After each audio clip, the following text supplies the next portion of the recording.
Terima kasih pemirsa, Anda kembali menyaksikan Kominfo Newsroom. Pemirsa, Kementerian Koordinator Bidang Politik, Hukum, dan Keamanan menggelar rapat koordinasi kesiapan penyelenggaraan Pilkada serentak. Dalam rapat koordinasi ini, Menko Polhukam Hadi Cahyanto menyebut wilayah Jawa paling krusial dalam Pilkada serentak. Ia mengajak seluruh elemen masyarakat untuk menjaga stabilitas politik, hukum, dan keamanan dalam mensukseskan Pilkada serentak 2024.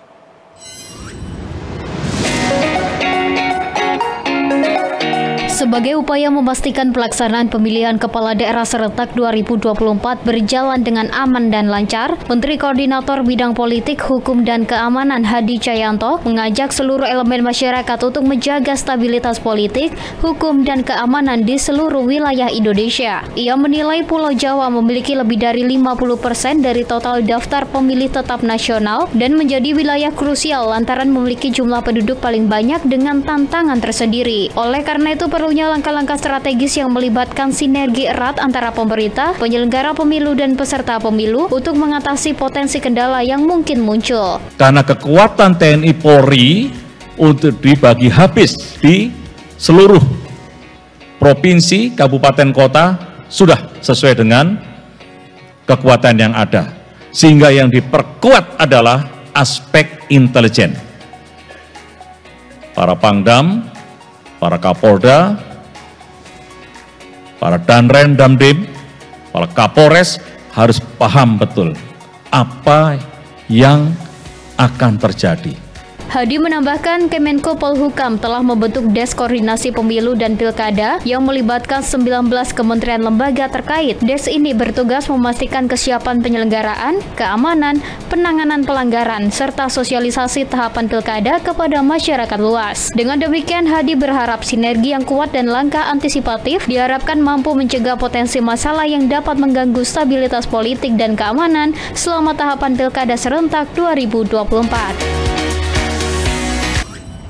Kita beralih ke informasi lainnya pemirsa. Bank Indonesia dalam rapat Dewan Gubernur Agustus 2024 memutuskan menahan suku bunga acuan di level 6,25%. Bank Indonesia terus memperkuat bauran kebijakan moneter untuk menjaga stabilitas dan mendukung pertumbuhan ekonomi yang berkelanjutan. Dalam rapat Dewan Gubernur Bank Indonesia periode Agustus 2024, Bank Indonesia memutuskan mempertahankan suku bunga acuan sebesar 6,25% dengan suku bunga deposit facility sebesar 5,5% dan suku bunga lending facility sebesar 7%. Gubernur Bank Indonesia Peri Warjio mengatakan mempertahankan suku bunga acuan sebagai bentuk penguatan bauran kebijakan moneter, makroprudensial, dan sistem pembayaran. Keputusan ini diambil untuk memastikan inflasi tetap terkendali dalam sasaran 2,5% plus minus 1% 2024 dan 2025. Sementara kebijakan makroprudensial dan sistem pembayaran dilakukan agar pertumbuhan ekonomi berupa kredit perbankan di sektor dunia usaha dan rumah tangga bisa bertumbuh. Di dalam negeri, pertumbuhan ekonomi Indonesia tetap baik, didukung oleh permintaan domestik dan ekspor. Pertumbuhan ekonomi triwulan 2 tahun 2024 tercatat sebesar 5,05% year on year, terutama didukung oleh konsumsi rumah tangga dan investasi. Ekspor tercatat meningkat didorong oleh permintaan mitra dagang utama dan kenaikan ekspor jasa. Konstruksi arena jelang pelaksanaan Pekan Olahraga Nasional 21 di Stadion Harapan Bangsa telah mencapai 95%. Sebagai tuan rumah, Ketua Harian 2 PB PON 21 Wilayah Aceh Iskandar mengatakan akan memberikan pelayanan terbaik bagi para atlet maupun tamu undangan saat penyelenggaraan PON pada tanggal 8 hingga 20 September mendatang.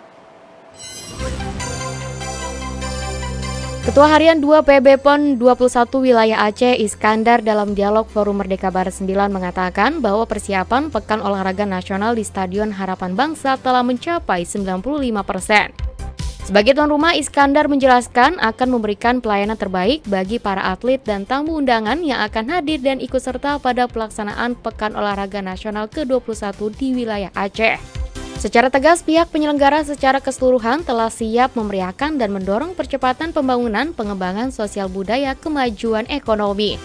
Tentu saja Kesiapan kami menyangkut dengan venue, semuanya sudah berada di tataran 95%, terlebih Stadion Harapan Bangsa sebagai pusat kegiatan pembukaan PON oleh Bapak Presiden. Kemarin sore baru saja Bapak Menteri PUPR bersama dengan Bapak Gubernur dan Forkopimda telah hadir bersama dan menyaksikan bagaimana kesiapan venue utama tempat pembukaan PON, yang mana semuanya sudah ready untuk pelaksanaan PON itu sendiri, hanya finishing bagian luar saja. Pada kesempatan yang sama, Deputi Bidang Peningkatan Prestasi Olahraga Kementerian Pemuda dan Olahraga Surono menyebutkan bahwa pemerintah telah mengalokasikan bantuan anggaran sebesar 138 miliar rupiah untuk peralatan di Aceh dan 101 miliar rupiah di Sumatera Utara. Di samping itu, anggaran sebesar 74 miliar rupiah di Sumatera Utara dan 72 miliar rupiah di Aceh telah dialokasikan untuk perangkat pertandingan termasuk wasit dan juri. Kemenpora juga menyiapkan anggaran sebesar 60 miliar rupiah untuk upacara pembukaan di Aceh. Sementara itu 40 miliar rupiah dialokasikan untuk upacara penutupan di Sumatera Utara. Kami dari Kementerian Pemuda dan Olahraga membantu secara teknis. Contoh misalnya dari KONI kita bantu mengenai Panwasrah, tim keabsahan, dan Dewan Hakim. Itu sekitar 30 miliar. Kemudian dari Aceh maupun Sumut kita bantu peralatan. Sekali lagi peralatan juga tidak kita bantu total 65 cabang olahraga, tetapi kita pilih cabang olahraga yang dipertandingkan di Olimpiade. Jadi 15 yang ada di Aceh, 15 yang ada di Sumut. Khusus untuk peralatan di Aceh kita bantu sekitar 138 miliar, kemudian di Sumut sekitar 101 miliar. Pemirsa, Pekan Olahraga Nasional ke-21 di Aceh dan Sumatera Utara dalam waktu dekat akan digelar. PON menjadi ajang pesta olahraga tertinggi di tanah air. PON akan menjadi momentum uji kompetensi para atlet dalam negeri sebelum menjajal kontestasi olahraga internasional.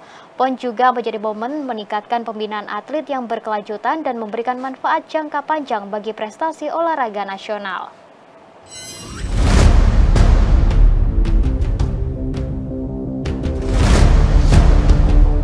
Kementerian Pemuda dan Olahraga menginginkan pembinaan atlet yang berkelanjutan bisa dilakukan pemerintah Provinsi Aceh dan Sumatera Utara setelah dibangunnya sejumlah arena olahraga berkualitas untuk PON 21 Aceh Sumut 2024 yang akan digelar pada tanggal 8 hingga 20 September mendatang. Deputi Bidang Peningkatan Prestasi Olahraga Kemenpora Surono dalam dialog Forum Merdeka Barat 9 di Jakarta menyatakan, pemerintah pusat mendorong agar pembinaan dapat berlanjut guna memberikan manfaat jangka panjang bagi atlet dan pengembangan olahraga. Surono menilai penggunaan arena PON secara berkesinambungan adalah suatu hal yang penting, khususnya untuk kebutuhan pembinaan atlet muda potensial. Oleh sebab itu, pemanfaatan fasilitas atau infrastruktur PON harus dimaksimalkan sehingga bisa mendongkrak prestasi secara nasional dengan catatan bahwa pola pembinaan dan kompetisi harus berjalan sesuai dengan aturan internasional federasi. Pada prinsipnya, setiap prasarana dan sarana yang dibangun di sana sebaiknya satu untuk keberlanjutan harus dipakai untuk pembinaan. Kemudian di samping untuk pembinaan juga digulirkan juga kompetisinya. Agar di samping ada pembinaan, prasarana yang ada, peralatan yang ada itu juga dimanfaatkan untuk event-event pertandingan baik nanti internasional maupun internasional.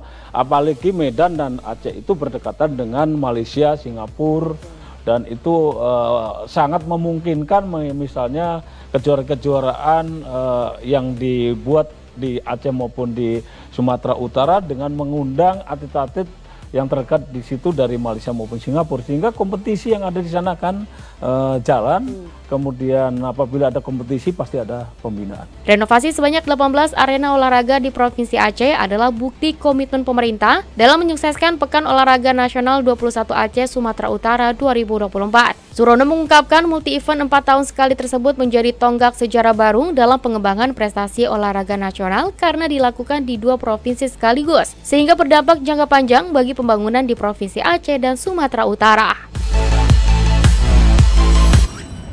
Pemirsa, kami akan segera kembali dengan informasi lainnya, tetaplah bersama kami.